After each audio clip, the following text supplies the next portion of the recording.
And I looked up to them and thought, wow, one day I want to be able to create a scholarship like they did. And I thought I had to be rich to do it. There's been a push for like a decade or two to become, everybody's supposed to become an expert. You need to become an expert. You need to become, especially on LinkedIn, you see this all the time. You have to be the Yes. expert. Everybody's got to be an expert. But I actually think today there's so much expertise readily available that being a facilitator is more Yes. valuable. Being someone who brings people or elements together and can almost Yes. just connect the dots for people. You don't yourself Yes. have to be the expert. That feels right. Oh, at Yeah. 100%, Yeah. 100%. If I take from my kind of philanthropy work where we have time, talent, and treasures, right? Mm. I'm trying to connect those 3 dots independent of the environment, the place, the people, the thing, right? Can you describe more about that? I think that's something a lot of people do not have any familiarity with is philanthropy in that way. Time, talent, treasures, right? Treasures. What can you quickly give us? What are each of those things? How do they play into philanthropy? Sure. Time. We want people to spend time working towards strategic goals of an organization, or we want their time at a board meeting, or we want their time at an event, right? Talent. We need their talent, skills, and abilities to help our cause, our mission, our audience. And then treasures. We need money. Yeah. There isn't much that you can do in our society today if you don't have money. Mm. Talk to me more about that. What you just said. There isn't much you can do uh, without money, because I believe that, and I think that is at odds with a kind of cultural conversation you hear a lot. There's a really big push, especially in like the self-help community, that you can just do anything or be anything. You yourself, by yourself, can just change the world through the power of thought and positive thinking, and it's all wonderful. But money matters. It does. So if I think of it this way, hope, right? Hope anchors my soul. If I were to go back in time, which we don't have enough time, but if I were to go back in time and talk about just how I came to be, if it wasn't for hope and a little bit of grit and a little bit of grace, I wouldn't be where I am today. I still need money to pay for my cell phone bill, and I still need money to buy the phone, and I still need money for the laptop and the internet service. And in order to eat, even though I might be able to go to a nonprofit, right, when times get bad and I can pick up a box of food on a particular week or a particular month, but sustainability requires money.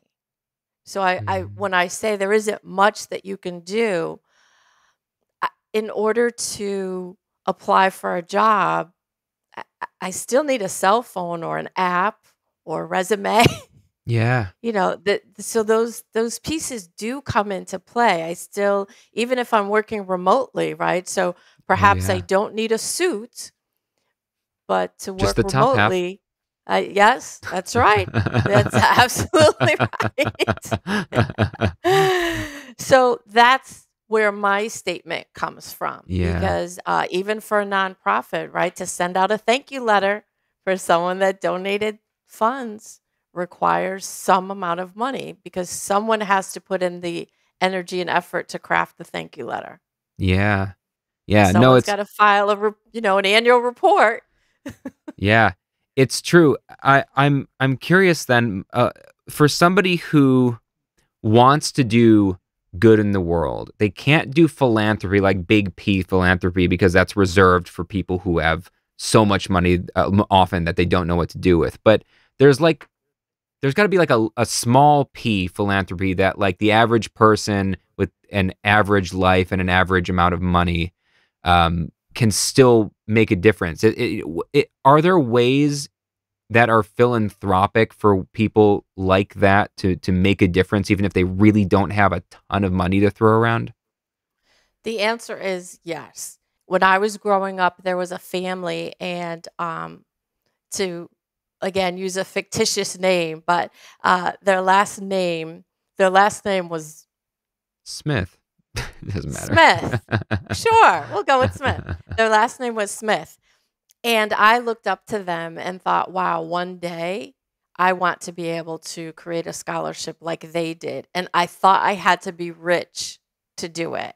Mm. And I sat down and had a conversation with someone and learned that, if you can help a student purchase a textbook at a community college, you actually can help a student make it through that class, because if they can't afford a $200 textbook and now they can, you can make a difference. So I'll be the first one to say you don't have to be rich, and you can start putting aside $50, and once you hit $300, we can use $250 and create a textbook scholarship, and then still save $50 for the next year as you put a few dollars aside. And if something comes up and you can't continuously do it because things happen, well, we just sit on the $50 or $100 until you can.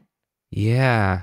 See, that, I don't think a lot of people know that you can work in even small increments like that and make a huge difference. It reminds me of a client who's now a friend, a dear friend, Gertrude Mache. I coached her on one of her TEDx talks a few years ago and worked with her on some various opportunities. She's a serial social entrepreneur. She lives in New Zealand. She's originally from Zimbabwe.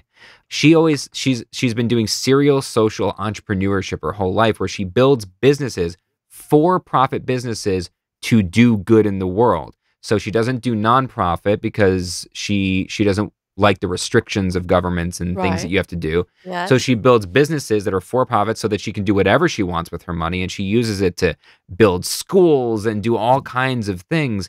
And I remember her saying, when I had her on the show a few years ago, she said, I'm not a millionaire. I'm just an ordinary woman. But, she's learned how to do what you're talking about, which is connect, facilitate. There are people with money. Get those people, get grants, get funds, bring people together and communities to do things. Yeah. And it's amazing because if there's a single person, a family, or just a couple of friends that got together to do something like that, imagine how that can multiply and grow when they're talking about that, right, over the holidays or Christmas or what have you. And the next thing you know, you have 10 individuals or 10 groups of people or 10 groups of friends, and together they just created $2,500 worth of textbook scholarships. See, and that is positive marketing, which is something you and I were talking about before we officially started recording. That is positive marketing. That's the story being told by just you, your family, doing something that and talking about it over the holidays might make these 3 other families go, well, we want to be seen as those kind of people also. We want to tell that story to ourselves too, and have people tell that story about us. And that's a good thing. The ripples go. It's very, not only so I love that you said the ripples go. So with society being what it is, we do so much remotely now. Imagine your family's also in Texas, Florida, Connecticut, all over, New Zealand. Yeah. And everybody can be a part of something bigger and helping students make their way through higher education.